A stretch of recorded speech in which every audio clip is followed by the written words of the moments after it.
Right గా details చూస్తే భక్తుల పాలిట కొంగు బంగారమైన శ్రీ వెంకటేశ్వర సన్నిధిలో గడపాలని ఆయనకు సేవ చేయాలని భక్తులు ఎంతగానో పరితపించి పోతారు. మహారాజుల నుంచి కటిక పేదల వరకు శ్రీవారి సేవలో తరించేవారే.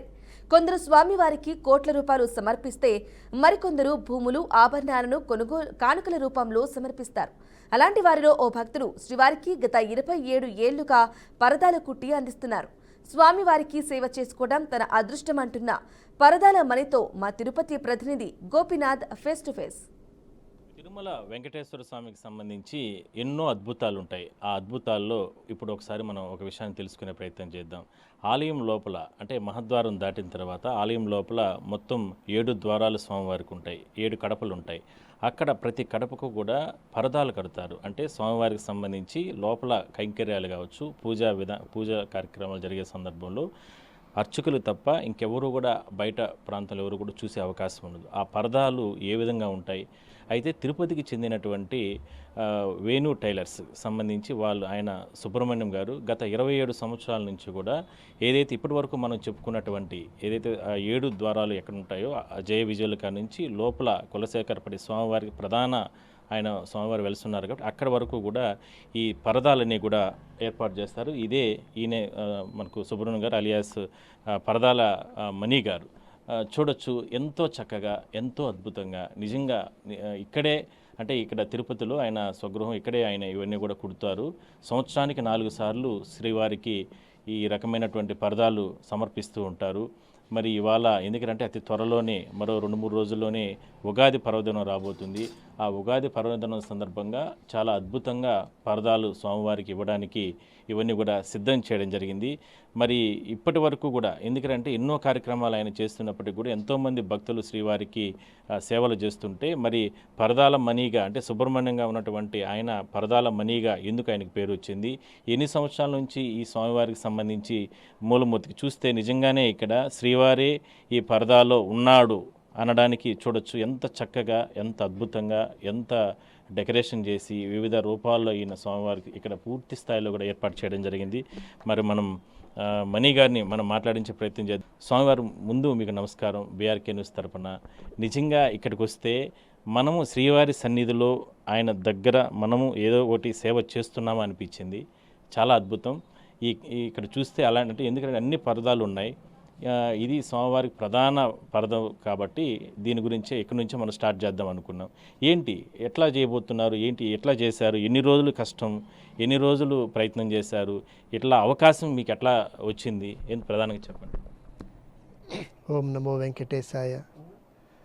శ్రీ వెంకటేశ్వర స్వామి కలియుగ దైవం, అందరికీ ఈ సృష్టిలో గొప్ప దేవుడు, వరాలిచ్చే దేవుడు. నాకు మాత్రం కన్న తండ్రి నన్ను ఇంతవాణ్ణి చేశాడు. ఆయన పాదాల దగ్గర పుట్టడం ఒక వరం, ఆయన పాదాల దగ్గర పుట్టి వృత్తిలో పేరు సంపాదించుకోవడం ఇంకొక వరం, 2 మంచి కుటుంబ సభ్యులు ఇవ్వడము 3వ వరం, ఆర్థిక వ్యవస్థిస్తడము ఇంకొక వరం, ఆరోగ్యం ఉండడము ఇంకొక వరం, అన్నీ ఇచ్చి సేవ ఇచ్చాడు నాకు. నేను వేరే సాఫ్ట్వేర్ ఉద్యోగిని కాదు, లేకపోతే గవర్నమెంట్ ఉద్యోగిని కాదు. నేను చదువుకొని ఇంటర్మీడియట్ వరకు చదువుకొని కుటుంబం పోషణ వల్ల నేను వృత్తిలోకి రావడం. నా స్నేహితులందరూ గ్రూప్ 1 ఆఫీసర్లే, అంతా సివిల్స్ ప్రిపేర్ అయ్యి కలెక్టర్లుగా ఉన్నారు, ఎస్పీగా ఉన్నారు, ఆర్డీఓలుగా ఉన్నారు. నేను మాత్రం ఈ వృత్తిలోకి రావడం సేవకిలో ఉన్నాను. నాకు ఆ దేవుడు ఇచ్చిన మొదట్లో నిర్ణయించుకున్నాడు. నన్ను ఆయన వృత్తిలోకి పంపించి ఆయన గర్భాలయానికి ఆయన తయారు చేసి నాకు పేరు ఇచ్చాడంతే. నాకేం చేస్తారు. ఏంటి స్వామి అసలుకి భగవంతుడు అసలుకి మీరు ఉద్వేగం అవుతున్నారు, భగవంతుడు మీకు పునర్జన్మ ఇచ్చారు ఆ సందర్భంగా. మరి గత 30 సంవత్సరాల నుంచి 27 సంవత్సరాల నుంచి మీరు స్వామికి సేవ చేస్తున్నారు, ఆయనకు పరదాలు కడుతున్నారు. ఇది ప్రధాన పరదం అయితే మిగిలిన కూడా అంటే అన్ని ద్వారాల కాడ కట్టే అవకాశం మీకు వచ్చింది. ఎట్లా దీని అవకాశం వచ్చింది? స్టార్టింగ్లో చూడొచ్చు ఎంతో పవిత్రంగా స్వామివారికి సంబంధించి మాల వేసుకుని మణి గారు ఈ కార్యక్రమాలు నిర్వహిస్తున్నారు. ఆయన కూడా గతంలో జరిగినటువంటి వాటికి సంబంధించి గుర్తు చేసుకుంటూ కూడా ఆయన కంటతడి పెట్టుకుంటున్నారు. ఇంతటి అవకాశం ఎవరికీ రాదు. ఎంతోమంది సేవ చేస్తూ ఉంటారు.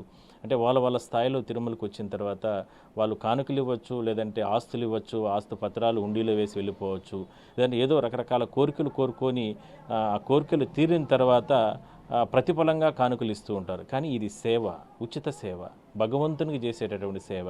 ఎందుకంటే ఇలాంటి పరిస్థితుల్లో ఇవాళ మనం ఎవరైనా సరే అంటే రోజు రోజుకి కూడా ఒత్తిడికి గురవుతున్న ఉద్యోగాలని, ఆస్తులు కూడబెట్టుకోవాలని ఇట్లా రకరకాల యాక్టివిటీస్ చేస్తూ ఉంటారు.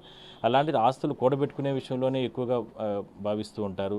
కానీ భగవంతుని విషయంలో ఇవాళ రోజు రోజుకి మారిపోతున్న పరిస్థితులు. మరి ఇలాంటి భక్తులందరూ కూడా చాలా అద్భుతంగా ఇలాంటి కార్యక్రమాలు నిర్వహిస్తున్నారు. కాబట్టే ఇప్పటి వరకు కూడా ఈ సనాతన ధర్మం కావచ్చు, లేదంటే భగవంతుని సేవలో భక్తులు ఉండాలి అనేటటువంటి ఆలోచన కూడా ఇలాంటి కార్యక్రమాలు కానీ మనం చెప్పుకోవచ్చు. మరికొన్ని విషయాలు కూడా మనం మాట్లాడించే ప్రయత్నం చేద్దాం.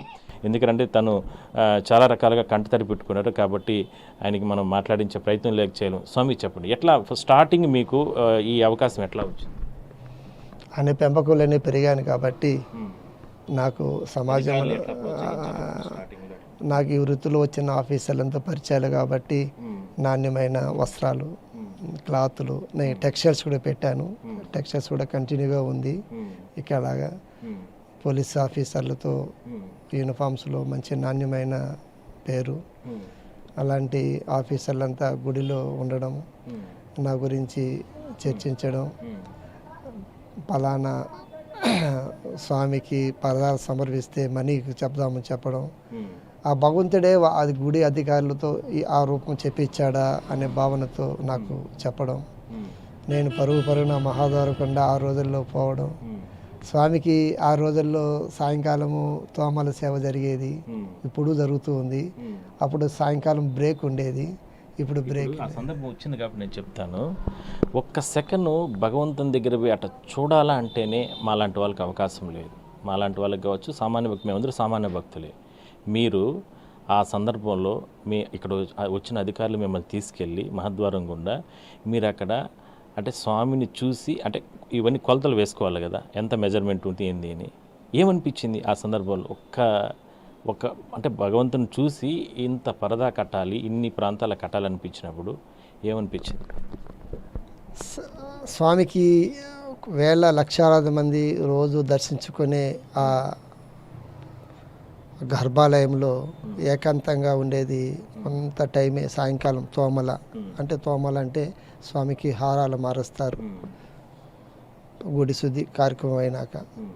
అప్పుడు కైంకర్యం చేసే అయ్యవార్లు తప్ప ఎవరు ఉండేవాళ్ళు కాదు. మళ్ళీ విఐపీస్ వచ్చేది.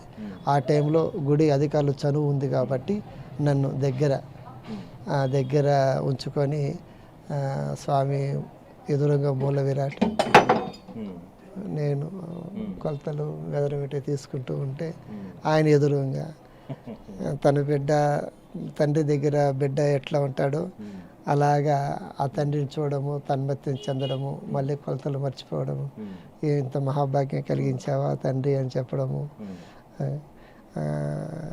ఏ జన్మలో పుణ్యఫలమో కదా, ఏకాంతంగా స్వామిని చూడడము, ఏకాంత సేవలు చూసి తరించిపోయినాను. అది ఎంతగా భాగ్యము.